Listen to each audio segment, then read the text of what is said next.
Hello, this is Joe Pryor, the virtual real estate team, and we specialize in investment property in the Oklahoma City and the Tulsa markets. You know, I've been doing real estate here for 35 years. That's a long time. I'm in my 36th year. And also, I'm native to Oklahoma. I grew up in Oklahoma City. And so that was a long, long time ago, as you could probably tell from the way I look. But here's the thing. You know, I started selling out-of-state and out-of-country investors, you know, about 21 years ago. It started to really ramp up in a big way.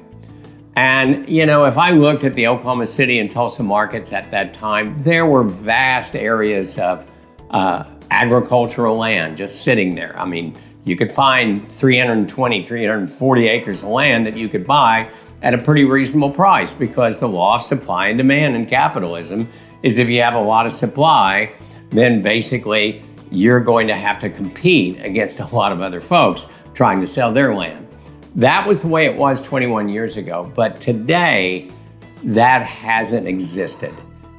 In fact, it hasn't existed for a few years, mainly because Oklahoma City keeps growing. It is the 9th fastest growing metro area, over 1 million in the United States.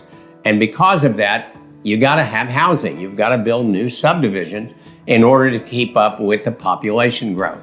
And so Oklahoma every year keeps growing. Land availability keeps shrinking.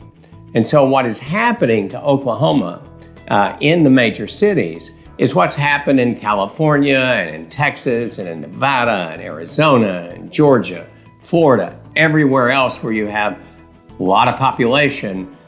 Things just get filled in. And so therefore, single family homes are going up dramatically in value because land, obviously the lot that you build a home on, is part of the price.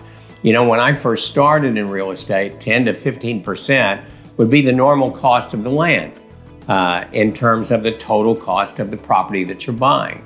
Then it was 20%. Now it's 25%, even getting to 30%. And because of that reason, those affordable houses that we've been selling for years are going away. So if you have a situation where you have to pay a lot more money for land to find that 100 acres, 160 acres, 200 acres, then you just can't build those affordable houses anymore. You've got to build $400,000, $500,000 houses. And that is what's going on. Otherwise, you know, it's just you can't take a 1,200 square foot house and put it on an $80,000 lot in the Oklahoma market. So what I'm trying to tell you is we still have affordable housing, and we have it in the metro area.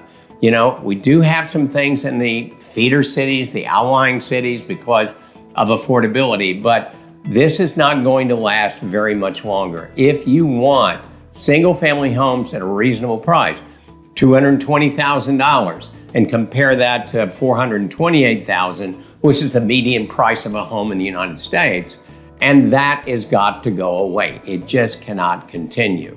And so if you're looking at single family, now's the time to do it. Rates dropped twice in the last week. Perfect time of the year to rent a property. We're going into peak season. So think about that. Now, I'm going to do something on duplexes in just a little bit to explain what their future is going to be for you in affordable housing.